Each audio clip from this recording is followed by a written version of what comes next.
자식도 돈도 아닌 이것이 노년을 지탱합니다. 다산이 유배지에서 깨달은 인생의 마지막 기둥. 당신의 노후 무엇에 걸겠습니까? 안녕하십니까? 다산의 지혜로 인생의 길을 밝히는 정약용 인생 명언입니다. 우리는 평생을 무언가에 의지하며 살아갑니다. 젊어서는 부모님의 울타리에, 한창 때는 직장이라는 이름에, 그리고 나이가 들어가면서는 내가 땀 흘려 모은 재산과 잘 키운 자식에게 기댑니다.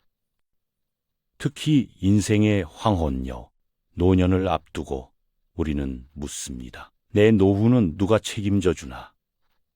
내가 기댈 곳은 어디인가?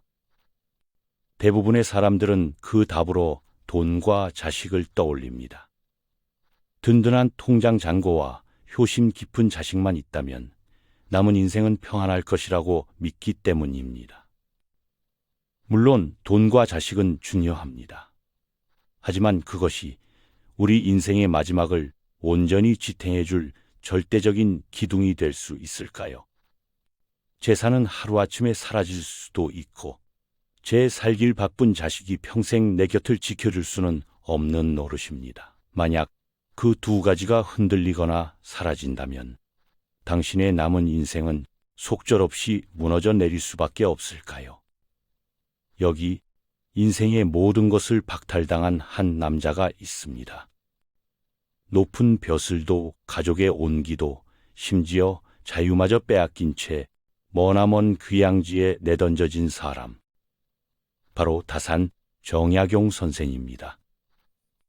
그는 그 절망의 땅에서 자식도 돈도 아닌 그 어떤 풍파에도 흔들리지 않는 인생의 마지막 기둥이 무엇인지를 온몸으로 깨달았습니다. 오늘은 다산의 삶을 통해 우리의 노년을 진정으로 품격 있고 단단하게 만들어줄 최후의 버팀목은 과연 무엇인지 그 깊은 지혜를 함께 찾아가 보겠습니다. 상상해 보십시오.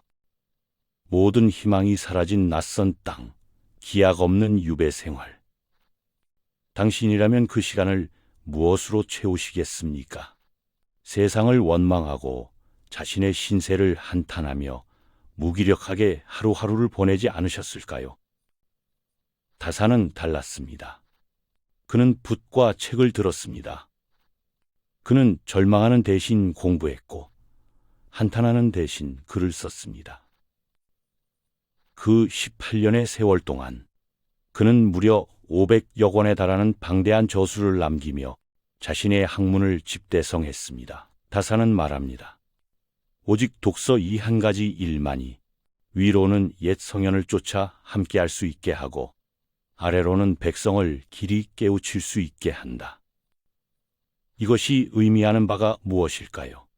독서와 공부는 단순히 지식을 쌓는 행위가 아니라는 것입니다.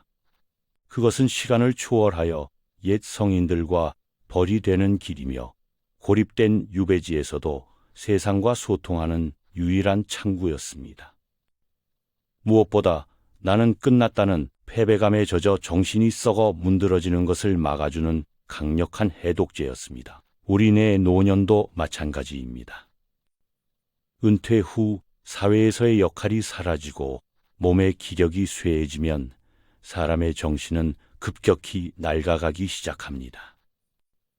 어제와 오늘이 같고 오늘과 내일이 같은 단조로운 일상 속에서 우리의 뇌는 잠이 들고 마음은 녹이 습니다. 이것이야말로 가장 무서운 정신적 노화입니다.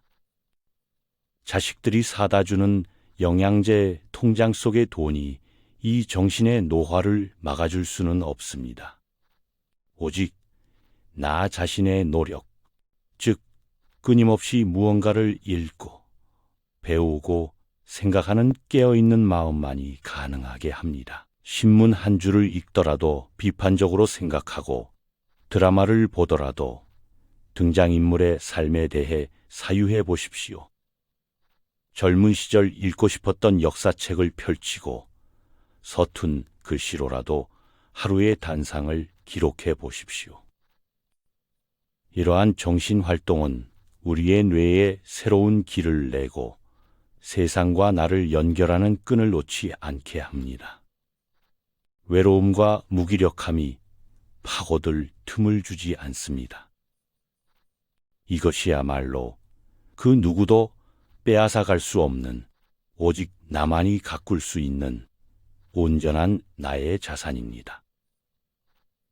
노년의 첫 번째 기둥은 바로 멈추지 않고 깨어있는 정신입니다. 회사를 다니거나 아이들을 키울 때는 정해진 시간표가 있었습니다. 아침에 일어나 출근하고 아이들을 챙기고 저녁이면 집으로 돌아오는 반복되는 일상. 때로는 그 일상이 지긋지긋했지만 돌이켜보면 그 규칙적인 틀이 우리를 지탱해 주었음을 알게 됩니다. 모든 역할에서 은퇴한 노년은 이 틀이 사라진 시간입니다. 누구도 나에게 일어나라 일하라고 말하지 않습니다. 그러다 보니 해가 중천에 뜰 때까지 잠을 자고 하루 종일 씻지도 않은 채 소파에 누워 TV만 보는 삶에 빠지기 쉽습니다. 이처럼 무너진 일상은 몸과 마음을 함께 무너뜨립니다. 다사는 유배지에서 죄인의 신분이었지만 누구보다 엄격한 하루의 규율을 스스로에게 부여했습니다. 새벽에 일어나 세수를 하고 의관을 정제한 뒤 반드시 책을 읽고 제자들을 가르쳤으며 정해진 시간에 집필 활동을 했습니다. 그는 이렇게 강조했습니다. 근과 검, 이 두 글자는 좋은 밭이나 기름진 땅보다 나은 것이다. 여기서 근은 단순히 부지런히 일한다는 뜻을 넘어섭니다. 그것은 스스로를 부지런히 관리하는 힘, 즉 자기 자신에게 엄격한 규율을 적용하는 태도를 의미합니다.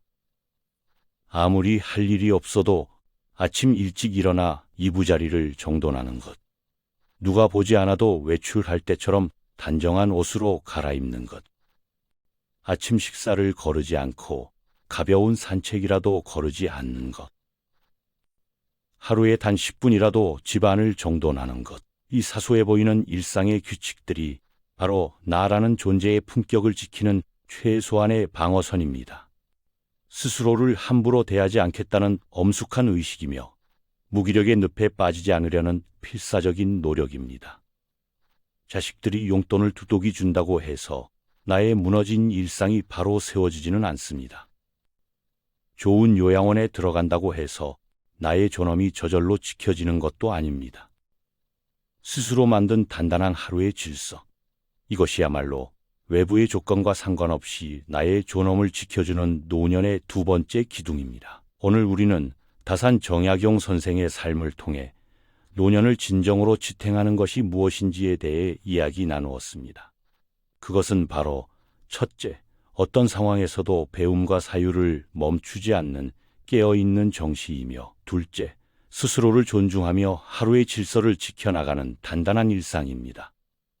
그리고 이 두 가지 기둥이 합쳐져 마침내 우리가 기댈 수 있는 가장 든든한 최후의 버팀목이 완성됩니다. 그것은 바로 스스로 바로 선 나 자신입니다. 그렇습니다. 자식도 돈도 아닌 내 안에 단단히 세워진 나 자신이야말로 인생의 마지막 순간까지 나를 지켜줄 가장 믿음직한 벗입니다. 깨어있는 정신은 세상과 나를 연결하고 단단한 일상은 나의 품격을 지켜줍니다. 이 두 가지만 있다면 우리는 자식에게 과도하게 의존하여 서운해할 필요도 없고 돈이 조금 부족하다고 해서 스스로를 비참하게 여길 이유도 없습니다. 외부의 조건에 흔들리지 않는 내면의 힘을 갖게 되기 때문입니다. 다사는 모든 것을 잃은 유배지에서 오직 나 자신을 일으켜 세우는 것으로 그 모든 시련을 이겨내고 위대한 스승으로 거듭났습니다. 이 영상을 보시는 모든 분들이 지금부터라도 나라는 기둥을 세우는 일에 마음을 쏟으시길 바랍니다. 오늘 책 한 페이지를 더 읽고 내일 아침 10분 더 일찍 일어나 하루를 시작해 보십시오. 그 작은 실천이 모여 당신의 노년을 그 어떤 비바람에도 흔들리지 않는 견고한 성체로 만들어줄 것입니다. 노년의 품격을 지키는 법을 알았다면 이제는 지혜롭게 내려놓는 법을 배울 차례입니다. 다음 시간에는 노년에 움켜쥐면 취해지는 것들, 다산의 비운의 지혜라는 주제로 찾아뵙겠습니다. 구독과 좋아요로 지혜의 여정에 동행해 주십시오. 당신의 빛나는 인생 후반전을 응원합니다. 고맙습니다.